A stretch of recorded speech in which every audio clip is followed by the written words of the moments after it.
आप लोग समझ गए होंगे। अब चलिए, हम लोगों ने अभी देखा जीनों का उत्परिवर्तन, तो बहुत सा उत्परिवर्तन हमारे अच्छे के लिए होता है और बहुत सा उत्परिवर्तन हमारे अंदर बीमारी को उत्पन्न करता है, दोष को उत्पन्न करता है, जिसको हम विकार कहते हैं। जैसे हमने बंदरों से इंसान बना, यह अच्छा उत्परिवर्तन था, और कुछ उत्परिवर्तन जो हमारे शरीर में बीमारी को उत्पन्न कर देगा उसको हम दोष बोलेंगे, बीमार बोलेंगे। अब यही टॉपिक हमको पढ़ना है, अनुवांशिक विकार। तो वे विकार जो जनक से संततियों में स्थानांतरित होते रहते हैं उसे अनुवांशिक विकार कहते हैं।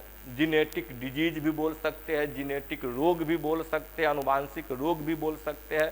तो इसको सीधा समझिए कि वह रोग जो एक पीढ़ी से दूसरे पीढ़ी में फैलता है उसे हम अनुवांशिक रोग कहते हैं। अब अनुवांशिक विकार को वंशावली विश्लेषण द्वारा पता लगाया जा सकता है। अब हम किसी के भी वंश में कौन सा बीमारी है इसको पता कैसे लगाएंगे? तो एक वृक्ष है, एक ट्री बनाते हैं, उसके वंश को, उसी को बोलते हैं वंशावली विश्लेषण। अब देखेंगे कि मानव अनुवांशिकी में विशेष लक्षण को वंशगति के संबंध में वंश के इतिहास का अध्ययन विशेष प्रकार के चिन्ह, याद रखें, विशेष प्रकार के चिन्ह द्वारा करते हैं, तो उसे वंशावली विश्लेषण कहते हैं। जैसे आप यहाँ पे देखिएगा, तो किसी के भी एक पीढ़ी से दूसरे पीढ़ी, तीसरे पीढ़ी का अध्ययन करेंगे तो यह वंशावली विश्लेषण का एक विशेष प्रकार का चिन्ह है। हमको इस चिन्ह को समझना पड़ेगा ठीक इसी की भाषा में। जैसे स्क्वायर है तो मानेंगे नर है, लेकिन नर है, हल्का रंग है तो बीमार नहीं है। ये सर्कल है तो समझेंगे मादा है, इसको ट्रेंगल को था तिरछा कर दिया स्क्वायर को, तो समझेंगे लिंग का उल्लेख नहीं है, न तो नर स्पष्ट रूप से है, न ही मादा है, इसको हम थर्ड जेंडर या ट्रांसजेंडर या हिजरा कह सकते हैं। तो लिंग का सिंबल हम लोग समझ गए होंगे, नर मादा, और नर का भी मादा का भी, नर का मादा का और हिजरा का। अब यह हल्का रंग है तो समझेंगे बीमार नहीं है, लेकिन यह रंग जब गाढ़ा हो गया, देख लीजिए इसको रंग गाढ़ा कर दिए तो प्रभावित व्यक्ति यानी किसी न किसी अनुवांशिक रोग से यह ग्रसित है। उसके बाद एक नर और एक मादा का एक लाइन द्वारा आपस में करते हैं तो मैथुन यानी सेक्सुअल इंटरकोर्स कर रहा है, यानी दोनों की शादी हो गई है। समझ गए? दूसरा है कि दोनों नर और मादा के बीच में दो चिन्ह हैं, तो समझिए कि शादी तो हुआ है, लेकिन किसके बीच? तो रिश्तेदारों के बीच हुआ है, यानी ममेरी, फुफेरी, चचेरी, बहन और भाई के बीच शादी हुआ है। तो उसको हम दो चिन्ह से दर्शाएंगे, तब तो पता चल पाएगा कि रक्त संबंध से अधिक बीमारी फैलता है कि दूर के संबंध से एक बीमारी फैलता है।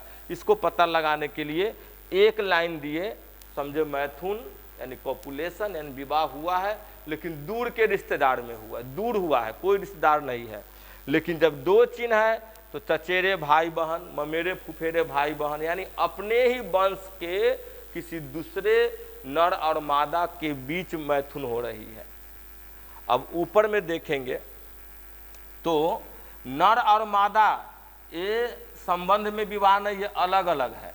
तो जनक ऊपर दिया गया है और संतति नीचे, तो जब भी हो जाएगा यह कहलाएगा आपका जनक, यह कहलाएगा जनक, और नीचे वाला कहलाएंगे संतति।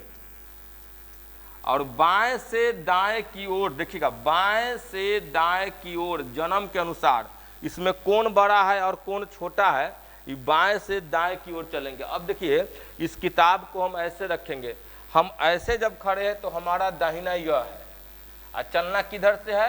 बाएं से।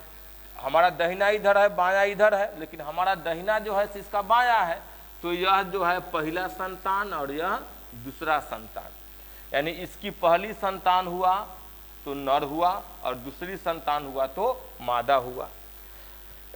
अब है कि दोनों से विवाह के पश्चात एक संतान उत्पन्न हुआ। यह संतान तो नर था, लेकिन संतान कैसा था? अनुवांशिक रोग से ग्रसित है। तो यह सिंबल को हम समझ गए। यह सिंबल क्या है? वंशावली विश्लेषण के लिए एक विशेष प्रकार का चिन्ह है। तो वंशावली विश्लेषण की जब भी परिभाषा पूछे तो हम लिख सकते हैं इस परिभाषा को, जो पहले हम डिस्कशन किए हैं। अब देखेंगे इस प्रक्रिया में वंश वृक्ष यानी फैमिली ट्री में एक विशेष लक्षण का पीढ़ी दर पीढ़ी विश्लेषण किया जाता है और अनुवांशिक विकारों को दो श्रेणियों में रखा जाता है, मेंडलीय विकार और क्रोमोसोमीय विकार।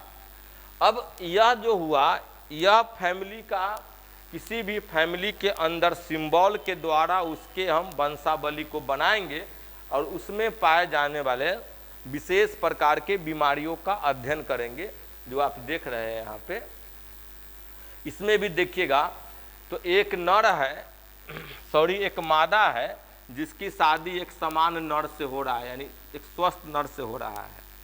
अब इसके संतान उत्पन्न हो रहा है तो पहला संतान मादा हुआ जो अनुवांशिक रोग से ग्रसित हो गए, दूसरा संतान नर हुआ जो बीमार नहीं है, तीसरा संतान नर हुआ जो बीमार है और चौथी संतान मादा हुई जो बीमार नहीं है। और इस पहले संतान की मादा को किसी दूसरे नर से शादी किया गया जो संबंध में कहीं नहीं है, तो इसमें देखेंगे कि इसके ट्री में इसके 3 संतान हुए। पहला संतान नर जो बीमार नहीं है, दूसरा संतान मादा जो बीमार है और तीसरा संतान नर जो बीमार नहीं है। इस प्रकार हम बीमारी का पता लगाएंगे अनुवांशिक रोग है या